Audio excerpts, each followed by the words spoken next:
let us discuss about the thyroid cancer today. Okay, let's discuss. For example, this is the thyroid cancer. Thyroid cancer में होता क्या है? This is a person. Okay, ये है इसका neck. अब neck के अंदर आपको पता है कि ये जो मैंने ऑरेंज कलर के साथ ड्रा किया है, this is the thyroid gland, right? अब thyroid gland के साथ ही कौन से structures होते हैं आपके पास? Recurrent laryngeal nerve and superior laryngeal nerve, right? तो क्या है कि जब आप थायराइडेक्टमी करते हो, राइट, या आप थायराइड को निकालते हो, तो उससे क्या है कि सबसे पहले जो है आपका रिकरेंट लैरिंजियल नर्व, ये क्या होता है, ये डैमेज हो सकता है. ओके, रिकरेंट लैरिंजियल नर्व जब डैमेज होता है तो उससे क्या होता है, लिसन वेरी केयरफुली, ये ऑब्वियसली क्या है कि लैरिंग्स को सप्लाई करता है, राइट. तो रिकरेंट लैरिंजियल नर्व जैसे ही डैमेज होता है उससे क्या होगा, उससे हॉर्सनेस ऑफ वॉइस होगी. Okay, hoarseness of voice, hoarseness of voice, right. इसी तरह से आपके पास जो है सुपीरियर लैरिंजियल नर्व है, राइट. थायराइडेक्टमी के दौरान, या मतलब जब आप थायराइड को रिमूव करते हैं, फाइन, तो उससे जो है सुपीरियर लैरिंजियल नर्व भी डैमेज हो सकता है. Okay, now listen very carefully. अब जब भी फॉर एग्जांपल थायराइड कैंसर होता है, उसको आप डायग्नोस कैसे करते हो? ओके, डायग्नोसिस के लिए आप एफ नेक करते हो. ओके, एफ नेक. एफ नेक का मतलब क्या है कि एक थायराइड ग्लैंड से आप छोटा सा एक टिश्यू या सैंपल आप बाहर निकाल के उसको ऑब्जर्व करते हो लेबोरेटरी के अंदर कि उसके अंदर क्या क्या चेंजेस है. Then obviously that will give you the diagnosis. Okay, right. That condition is called as FNAC. Okay, जिसके साथ आप डायग्नोस करते हो. This is fine needle aspiration cytology. ये हम ब्रेस्ट कैंसर में भी कर सकते हैं. यही फाइन नीडल एस्पायरेशन साइटोलॉजी. इसमें क्या है कि आप एक नीडल के ज़रिए थायराइड ग्लैंड से एक टिश्यू सैंपल निकालते हो और उसको लेबोरेटरी के अंदर माइक्रोस्कोप के नीचे देखते हो कि उसके अंदर क्या क्या चेंजेस आई है, राइट. तो वो आपको डायग्नोसिस बताता है. That will help in the diagnosis of the thyroid cancer. Now the next thing that you have to remember, okay, we will discuss some types of the thyroid cancer, right? Differentiated and undifferentiated thyroid cancer. First of all, we will discuss about the differentiated thyroid cancer. उसमें क्या है कि उसमें सबसे most common जो है ना आपके पास, वो है पेपिलरी थायराइड कैंसर. अब पेपिला का मतलब आपको पता है क्या है? Papilla basically means finger like. Okay, finger like, आपकी जो उंगलियां है ना, finger like. Okay, fine. Now let's discuss about the papillary thyroid cancer. For example, this is a person. Okay, ये है आपके पास क्या, थायराइड ग्लैंड. अब थायराइड ग्लैंड से नॉर्मली थायराइड ग्लैंड कैसे होता है, इस तरह से होता है ना. लेकिन जब पेपिलरी थायराइड कैंसर होता है तो थायराइड ग्लैंड से इस तरह से प्रोजेक्शंस निकलती है, फिंगर लाइक प्रोजेक्शंस. ओके, ये देख रहे हो आप, फिंगर लाइक प्रोजेक्शंस यहाँ से निकल रही है, विच इज़ एबनॉर्मल. यहाँ पे मैंने इसको थोड़ा सा बड़ा करके बनाया so that I can explain. Okay, fine. See, ये कैसे दिख रहा है आपको, ये आपके पास थायराइड ग्लैंड और इसमें से फिंगर लाइक प्रोजेक्शंस बाहर की तरफ आई है. अब ये फिंगर लाइक प्रोजेक्शंस क्यों बाहर की तरफ आई है, I will explain to you. Okay, for example, अब थायराइड ग्लैंड के अंदर क्या होता है, इस तरह से फॉलिक्यूलर सेल्स होते हैं ना. ओके, थायराइड ग्लैंड के अंदर क्या होता है, इस तरह से फॉलिक्यूलर सेल्स होते हैं. और ये फॉलिक्यूलर सेल्स क्या प्रोड्यूस करते हैं, T3 and T4, right. We discuss this in the physiology. अब क्या है कि ये जो फॉलिक्यूलर सेल्स है, इनमें से मैंने एक सेल निकाल के यहाँ पे ड्रॉ किया है. यहाँ पे एक सेल मैंने ड्रॉ किया. ओके, इसको थोड़ा सा मैंने बड़ा करके ड्रॉ किया so that I can explain this to you. Fine. Now listen one thing which is very important. अब आपके फॉर एग्जाम्पल सेल के अंदर क्या होता है, सेल के अंदर जीन्स होते हैं. Okay, for example this is a gene, ये जो मैंने ड्रॉ किया है, इस जीन का नाम आपको पता है क्या है? इस जीन का नाम है rate gene. Okay, rate gene. ये क्या बनाता है, रेट जीन जो है for example receptor tyrosine kinase बनाता है, but that is not actually relevant. आपने सिर्फ इतना याद रखना है कि इसके अंदर क्या होता है, रेट जीन. अब ये जो रेट जीन है आपको पता है क्या करता है, ये प्रोलिफरेशन यानी मल्टीप्लिकेशन ऑफ सेल में हेल्प करता है. ओके, ये क्या करता है, सेल को मल्टीप्लाई करने में हेल्प करता है. फाइन. इसी तरह से क्या है, एक और जीन है आपके पास सेल के अंदर जिसको हम क्या कहते हैं, PTC जीन. ओके, ये एक रेट जीन है, दूसरा है PTC, राइट.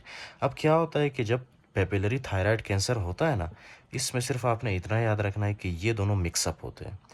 ये दोनों नॉर्मली मिक्सअप नहीं होना चाहिए इनको. अगर ये मिक्सअप होंगे तो there will be complications. Okay, लेकिन थायराइड, पेपिलरी थायराइड कैंसर में ये दोनों मिक्स होते हैं. कैसे मिक्स होते हैं, late me explain it in the very very easy way. For example, ये क्या है, किसका हिस्सा है, ये रेड का हिस्सा. Okay, let me right it for you. This is the part of the red. Okay, and उसके बाद क्या है कि ये रेड किसके साथ मिक्स होता है, PTC के साथ. Can you see, this is a portion of the PTC. Fine. Okay, this is a portion of the PTC. अब क्या है कि ये दोनों मिक्स हो गए एक दूसरे के साथ, पहले ये सेपरेट थे, ओके, लेकिन अब ये मिक्स हो गए। और रेट का काम क्या है? फॉर एग्जांपल रेट का काम ये है ना कि ये क्या करता है, ओवर प्रोलिफ्रेशन, या इन शॉर्ट आप याद रख सकते हो कि ये रेट जो है क्या करता है हमारे पास, ये जो है cell growth and cell multiplication में हेल्प करता है, या प्रोलिफ्रेशन में, ओके, सेल को मल्टीप्लाई करने में ये हेल्प करता है, फाइन, नॉर्मल मल्टीप्लिकेशन। लेकिन पेपिलरी थायराइड कैंसर में क्या होता है कि आपके पास जो ये रेट है ना, रेट रेट पीटीसी के साथ इसकी मिक्सअप होती है।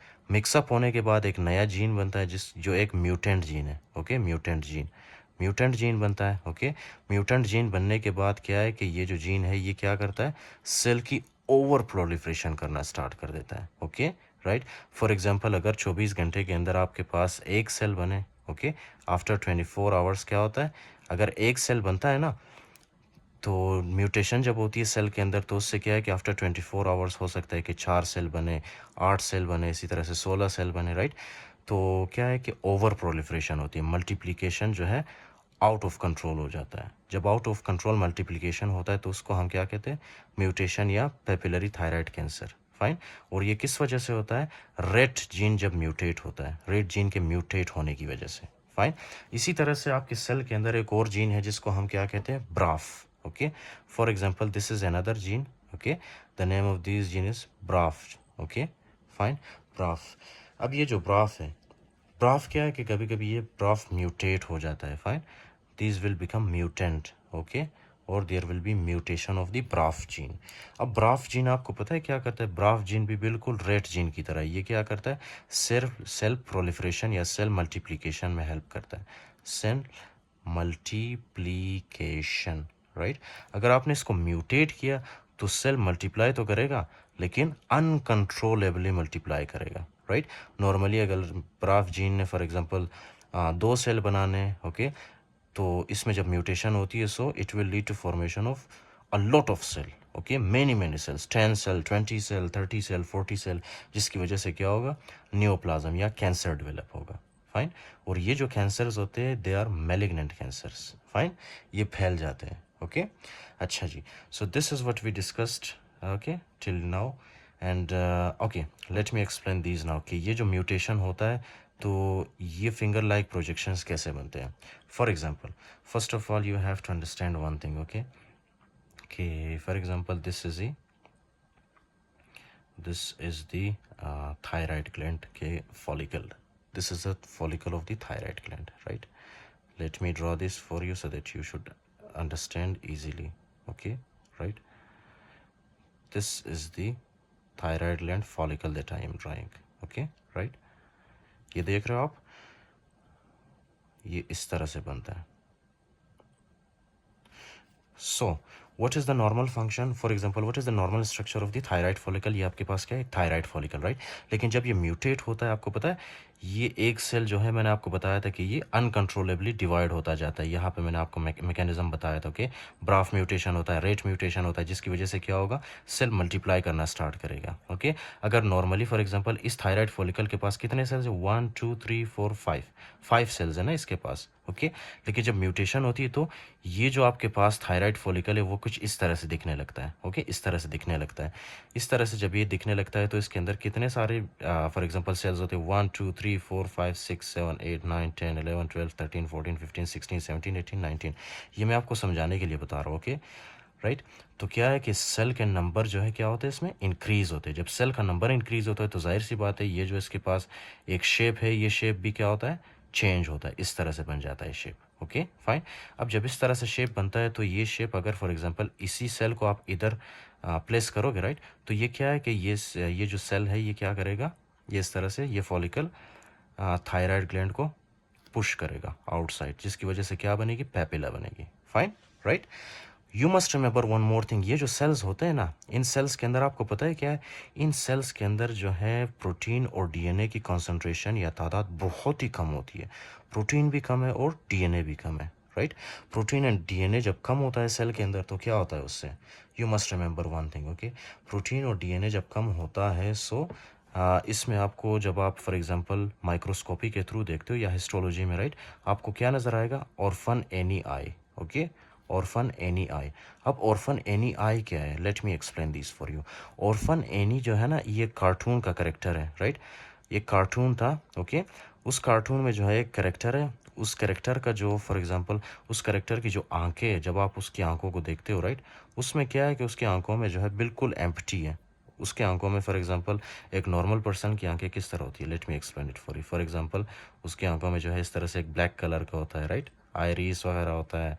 लेकिन उस कार्टून के अंदर जो कैरेक्टर है ना, उसकी आंखें जब आप देखोगे, you can search in the Google, उसकी आंखों के अंदर ऐसा कोई भी फॉर एग्जांपल ब्लैक कलर नहीं होगा, राइट, ब्लैक कलर या मतलब ब्राउन कलर कुछ भी नहीं होगा। उसकी आंखें बिल्कुल ऐसे खाली होगी, fine, okay. So that is called the orphan any. अब ये ऑर्फन एनी पापिलरी थायराइड कैंसर में क्या कर रहा है, late me explain it for you.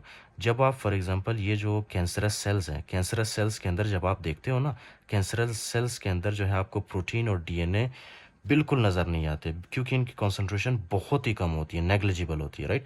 तो इसका जो न्यूक्लियस है, राइट, इसके अंदर जब आप देखते हो आपको कुछ नज़र नहीं आता। इसीलिए आप इसको क्या कहते हो, orphan any I, okay. Orphan any I क्यों कहते हो, क्योंकि ऑर्फन एनी एक कार्टून का कैरेक्टर है जिसकी आंखें, जब आप उसकी आंखों को देखते हो तो उसकी आंखों के अंदर आपको कुछ भी नज़र नहीं आता, okay. That is empty, that is not like the ice of the normal person, fine. तो इसलिए हम लोग इसको क्या कहते हैं, ऑर्फन एनी आई। अच्छा, ये एक मोस्ट इंपॉर्टेंट फाइंडिंग है, ओके। अच्छा, तो ये तो हो गए हमारे पास सेल्स। अब सेल्स के अंदर क्या है, सेल्स के अंदर ऑब्वियसली यहाँ पे जो है हमारे पास फॉर एग्जांपल मेडला है, राइट। अब मेडला के अंदर क्या मिलेगा आपको, लिसन वेरी केयरफुली, ओके। ये सेल्स है, सेल्स के अंदर यहाँ पे आपको क्या मिलेगा, यहाँ पे आपको मिलेगा कैल्सिफिकेशन, ओके, या कैल्शियम यहाँ पे क्या होता है, इस तरह से डिपॉजिट होना स्टार्ट करता है।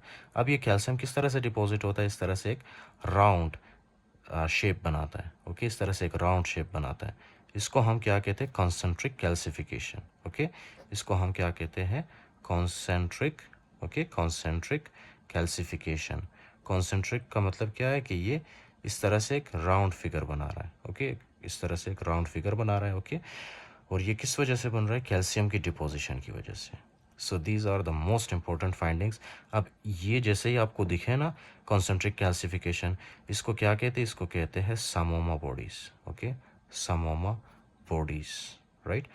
तो there are two most important findings that you have to remember, you don't have to forget, okay। The first one is obviously the orphan any eye। Orphan any I आपको किस में मिलता है, papillary thyroid cancer में। इसी तरह आपको concentric calcification या सेमोमा बॉडीज आपको किस में मिलता है, पेपिलरी थायराइड कैंसर में। बाकी जितने भी कैंसर्स हैं उनमें आपको ऑर्फन एनी आई नहीं मिलेगा और समोमा बॉडीज नहीं मिलती, राइट।